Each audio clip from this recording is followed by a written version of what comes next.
Assalamualaikum warahmatullahi wabarakatuh.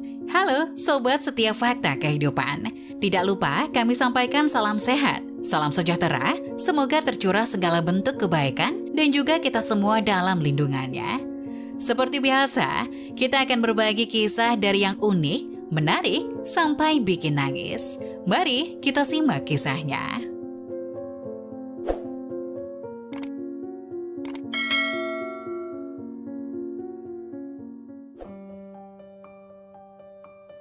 Pria kaya melihat pelayan meludah di piringnya. Dia mendapat pelajaran hidup darinya.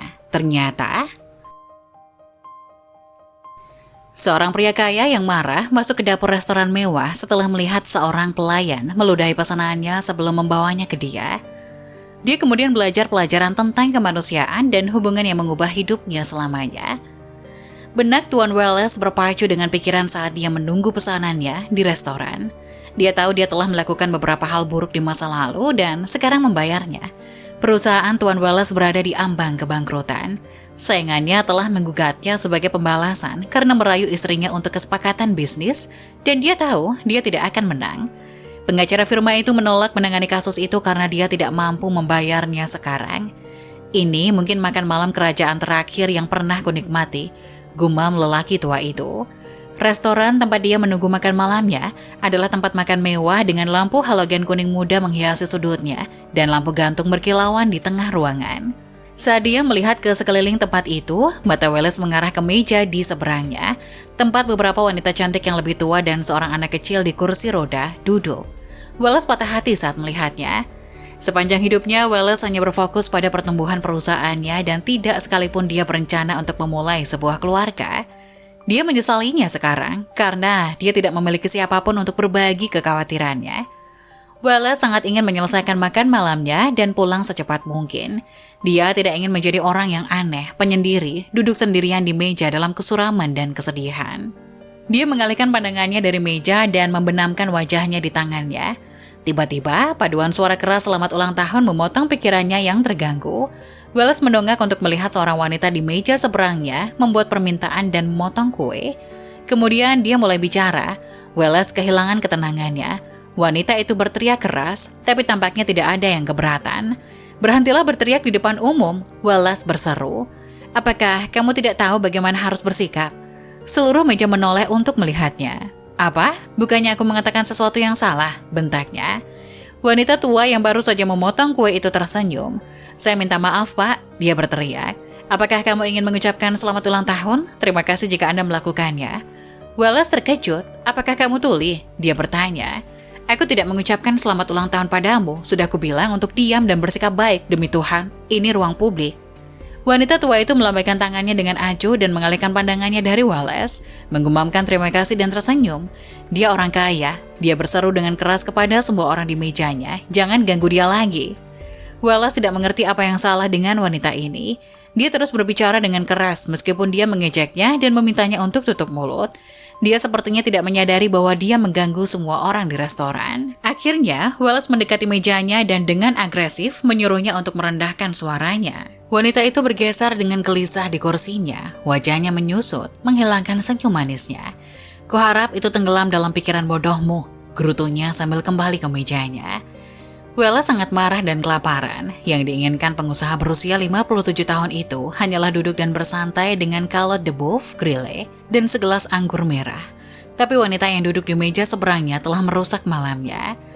Setelah beberapa menit, Wallace memperhatikan pelayan yang telah mengambil pesanannya, menyiapkan anggurnya, dan membawanya ke mejanya. "Boleh?" katanya sebelum menuangkan anggur untuk Wallace, dan pria itu mengangguk. "Terima kasih," katanya. "Maukah Anda mempercepat pesanan? Saya ada janji nanti malam." Pelayan muda Arthur tersenyum. "Tentu Tuan," katanya, "tidak akan lama." Ketika pengusaha itu akhirnya melihat Arthur keluar dari dapur dengan piring di tangannya, dia menuang segelas anggur lagi untuk dirinya sendiri. Nah, makanannya akhirnya datang, pikirnya. Menyesap anggur dan meletakkan gelas di sebelah peralatan makan. Tiba-tiba, dia melihat sesuatu dan membeku di tempat. Apa-apaan ini? Apa dia sudah gila? Wallace melihat Arthur meludahi piring sebelum berjalan ke mejanya dan menyajikannya. "Ini dia, Tuan." Dia tersenyum sambil meletakkan pesanan di depan Wallace. "Saya harap Anda bersenang-senang dan menikmati makanan Anda malam ini." Wallace mendorong kursinya ke belakang dan melompat berdiri. Menikmati? Kamu bodoh, aku melihat apa yang kamu lakukan. Wallace mengambil piring dari meja dan menyerbu ke dapur. Di mana kokinya? Dia bertanya dengan marah. Panggil manajer koki atau siapapun bos bocah ini, bawa dia ke sini. Semua koki dan pelayan di dapur terhenti, tidak dapat memahami apa yang sedang terjadi. Wallace sangat marah, dia membanting piring ke meja dapur dan menarik ke arah Arthur. Kenapa kamu meludahi piringku? Apakah kamu melakukan ini ke setiap tamu di sini? Sebaiknya kamu punya penjelasan. Tuan tolong, teriak kepala koki Bradley sambil bergegas dan memisahkan Arthur dan Wallace. Apa yang terjadi? Bolehkah saya bertanya, apa masalahnya? Tanya pelayan sialan ini. Wallace meledak. Dia meludahi piringku dan berani menyajikannya, seolah-olah tidak terjadi apa-apa. Koki Bradley tertegun. Apa? Ya, pasti ada kesalahpahaman. Arthur tidak akan pernah melakukan hal seperti ini. Dia salah satu anak paling berbakat yang kita miliki di sini. Apa yang dikatakan bapak ini, Arthur? Katakan padanya kamu tidak melakukannya. Arthur tidak mengucapkan sepatah kata pun. Oh, aku melihatnya melakukannya dengan mataku. Periksa kameranya. Wallace menantang. Saat itu Arthur angkat bicara. Aku melakukannya. Aku memang meludahi piringnya. Dia pantas mendapatkannya. Hah? Wallace mencemooh. Dan begitulah yang disebut pelayan terbaikmu, meludahi piring. Bradley sangat kecewa. Dia yakin Arthur adalah karyawan yang baik dan dia tidak percaya mendengar keluhan tentang dia. Namun setelah Arthur mengakui kesalahannya, Bradley tidak berdaya. Dia tidak bisa tidak memecat Arthur, meskipun dia tahu pemuda itu bekerja keras untuk menghidupi ibu dan saudara laki-lakinya yang cacat. Begitu Arthur meninggalkan dapur, Bradley meminta maaf kepada Wallace dan mengatakan dia secara pribadi akan membawakannya hidangan termahal di restoran. Jadi Tuan, dengan hormat saya mohon agar Anda tidak memperburuk situasi. Saya minta maaf atas nama Arthur atas apa yang terjadi, tambahnya dengan ramah.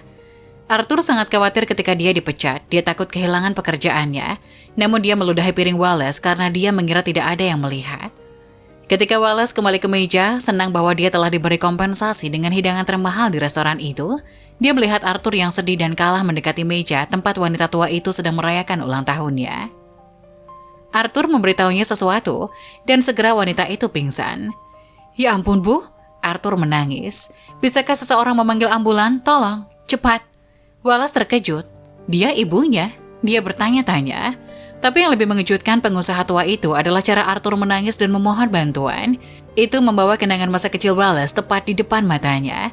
Ketika Wallace masih kecil, dia tidak bisa menyelamatkan ibunya dari ayahnya yang jahat, yang menjadi alasan mengapa dia tidak pernah memiliki masa kecil yang bahagia dan menjadi pria yang keras dan dingin.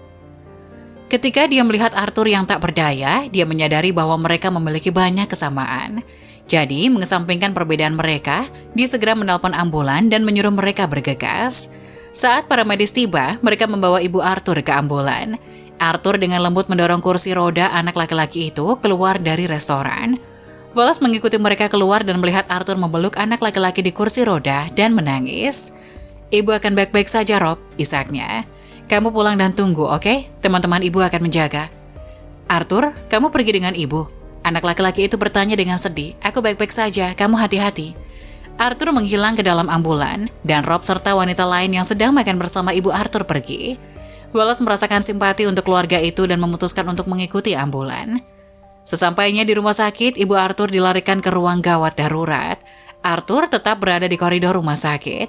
Wallace duduk di dekatnya di salah satu kursi tunggu. Maaf, bisiknya pada pemuda itu. Apakah dia baik-baik saja? Arthur menatap Wallace dengan sangat marah. Kenapa Anda di sini? Apakah Anda belum selesai merusak hari kita? Anda menghina ibu saya dan kemudian membuat saya dipecat, apalagi yang Anda inginkan? Wallace menghela nafas. Apakah Anda benar-benar percaya bahwa sayalah yang melakukan kesalahan di sini? Anak muda, Anda meludahi piring saya, bagaimana lagi tanggapan saya? Lagi pula Anda yang memulai, geram Arthur. Kamu menghina ibuku hanya karena dia berbicara sedikit keras, Pak. Dia tulis sebagian. Dia menggunakan alat bantu dengar, ini hari ulang tahunnya. Dia hanya ingin bersenang-senang, jadi aku mengajaknya dan teman-temannya ke restoran tempat saya bekerja. Dia belum pernah ke restoran mewah sebelumnya. Meludahi piring, itu hanya pembalasan kamu menghina ibuku, dan setelah saya memberitahunya saya dipecat, kami harus pergi. Dia pingsan karena dia tidak tahan. Dia mengalami serangan jantung, saya pencari nafkah keluarga, dan setelah kehilangan pekerjaan ini, saya tidak tahu apa yang akan terjadi selanjutnya. Ibu saya mengajari saya cara memasak, saya akan menyiapkan makanan untuknya dan saudara laki-laki saya. Saya memutuskan untuk terjun ke industri kuliner. Sebelum saya, ibu dulu mendukung kami.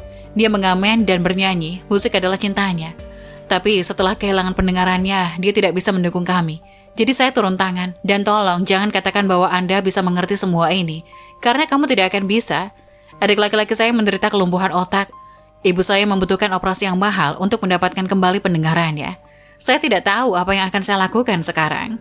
Wallace benar-benar merasa tidak enak pada Arthur, sementara apa yang dia lakukan sangatlah salah. Niatnya baik, Arthur ingin melindungi ibunya dan menjadi anak yang baik, sesuatu yang gagal dilakukan oleh Wallace saat dia masih kecil. Maafkan aku, nak, katanya meminta maaf. Tapi aku mengerti keadaanmu. Ketika aku masih kecil, ibuku meninggalkanku sendirian dengan ayahku. Dia pria yang sangat buruk, tidak tahu bagaimana mencintai anaknya sendiri. Aku punya masa kecil yang sangat disayangkan, dan sampai saat ini aku menyesal tidak bisa menyelamatkan ibuku dari ayahku. Depresi itulah yang membawa ibuku pergi. Dia tidak bahagia dengan ayahku dan aku tidak memiliki sedikit pun petunjuk. Aku tidak tahu kami bukan keluarga yang sempurna, yang ibuku selalu berusaha untuk membuat kami percaya. Aku dibesarkan di panti asuhan dan bekerja keras untuk mencapai kehidupan yang bermartabat. Jadi, apakah saya seharusnya merasa tidak enak padamu? Bentak Arthur. Tidak, kamu tidak. Tapi, aku ingin menebus kesalahanku. Biarkan aku, tolong urus tagihan rumah sakit ibumu. Lagi pula, aku bukan orang jahat. Kamu akan... Arthur bertanya, terkejut. Tapi kenapa? Pertimbangkan bahwa aku ingin berefleksi. Tolong. Dan ya, anak muda, kamu masih sangat muda dan antusias, dan punya semangat untuk mengubah banyak hal dan melakukan sesuatu untuk keluargamu. Pertahankan. Tapi jangan pernah melewati batas kesopanan manusia. Apa yang kamu lakukan hari ini, balas dendammu, atau apapun itu salah. Lucu, betapa aku tidak pernah peduli dengan orang seperti ini sebelumnya. Dulu aku berpikir cinta dan persahabatan tidak penting dalam hidup dan bahwa kamu tidak boleh mengungkapkan kelemahanmu kepada orang lain. Dulu aku percaya bahwa aku tidak membutuhkan seorang wanita dalam hidupku dan mereka lemah. Tapi ibumu yang sulit, sekarang saya menyadari betapa berartinya seseorang bagi seseorang. Jika kamu tidak keberatan, nak, saya ingin berkontribusi untuk operasinya juga. Arthur sangat membutuhkan uang itu dan dia menyadari apa yang telah dia lakukan salah. Dia bisa menangani masalah ini secara profesional, alih-alih membalasnya dengan meludahi piring. Dia meminta maaf dan berterima kasih kepada Wallace atas bantuannya, dan berkat kesalahpahaman yang diselesaikan, beberapa kehidupan berubah selamanya malam itu. Wallace merenungkan dirinya sendiri dan memutuskan untuk mengubah hidupnya. Dia menyadari bahwa hubungan dan orang lebih penting daripada uang, sama seperti Ibu Arthur adalah orang yang paling berharga bagi pemuda itu. Jadi, setelah Ibu Arthur pulih, menjalani operasi telinga dan kembali ke kehidupan impiannya untuk bernyanyi dan menekuni musik, Wallace memberi bantuan Arthur dan mulai bekerja untuk memahami hubungan orang-orang dan memperbaiki dirinya sendiri. Wallace selalu membalas kejahatan dengan kejahatan, tapi sekarang dia terus berusaha untuk memperbaiki dirinya sendiri. Dia menjual perusahaannya, tidak mengambil kerugian kasus itu secara pribadi, dan malah berfokus pada menikmati hidupnya saat itu. Kemudian suatu hari, ketika dia mengunjungi sebuah restoran, dia bertemu dengan Ibu Arthur. Dia baru saja menyelesaikan penampilan menyanyinya, dan mata Wallace berbinar melihat dia telah mengubah hidup menjadi lebih baik. Sementara semua orang di ruangan itu menari dengan musik jazz yang lambat, Ibu Arthur mendekati Wallace dan memintanya untuk menari. Mereka melakukan percakapan yang manis, dan keduanya memutuskan untuk melanjutkan dari pertemuan pertama mereka. Kita tidak bisa menghapus masa lalu, katanya sambil meraih tangannya dan membawanya ke lantai dansa. Tapi kita bisa bekerja untuk membuat masa depan lebih baik. Saat mereka menari mengikuti irama musik yang lambat, lengan mereka terkunci dan mata terpaku satu sama lain. Dia mengangguk. Benar, katanya, sangat benar. Dan mereka berdua menyadari ada sesuatu yang indah bersemi di antara mereka. Apa yang bisa kita pelajari dari cerita ini? Jangan menilai buku dari sampulnya. Wallace secara brutal menilai Ibu Arthur tidak menyadari dia berbicara dengan keras karena dia tuli sebagian. Mereka yang berkuasa bukanlah mereka yang punya uang, tapi mereka yang membela yang tak berdaya. Wallace menyadari ketika dia mendengar cerita Arthur dan memutuskan untuk bersimpati dengan pemuda itu. Nah, bagaimana menurut kalian? Jangan lupa tulis pendapat kalian di kolom komentar ya. Wassalamualaikum warahmatullahi wabarakatuh.